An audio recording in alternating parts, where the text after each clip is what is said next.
Well, learning foreign news, dissident FARC rebels who rejected a landmark peace agreement in 2016 said on Sunday that they are ready to set up a dialogue with the government on the 16th day of May to begin peace talks to bring their group, the Estado Major Central, out of the armed conflicts.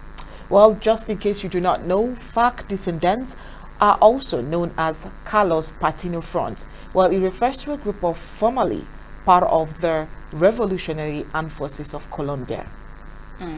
Leftist President Gustavo Petro, a former member of the urban guerrilla group M19, pledged to end 6 decades of an armed conflict that has left more than 450,000 dead by signing peace or surrender agreements with rebels and criminal gangs.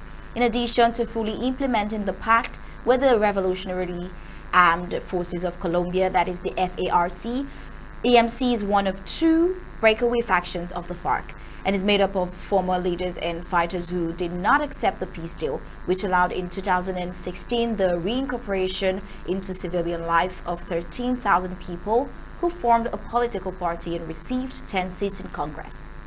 Well, Angela Izquierdo, spokeswoman for the armed group, told journalists. In her words, she says, "We announced before the whole world that our delegates to the dialogue table with the Colombian state, headed by the national government, are already ready for the May 16th of this year." Attorney General Francisco Barbosa suspended arrest warrants against more than 20 EMC members in early March. Now, that facilitated the start of peace talks to be held in the Llano del Yari on the border between the departments of Mitre and Caqueta in the south of the country. Well, the group made up of 3,530 people, that is to 2,180 combatants and 1,350 auxiliaries, has maintained a bilateral ceasefire with the Colombian government since the beginning of the year.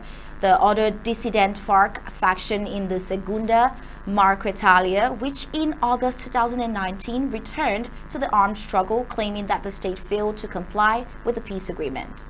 Well, Petro's government's re-establishment peace talks with the rebels of the National Liberation Army, the ELN, and the 2 parties seek to advance towards a bilateral ceasefire agreement in a 3rd round of talks to begin soon in Cuba. Well, this is what we expect from every government, ready to see a happy nation, right? Peace talks, agreements, and we see the way forward.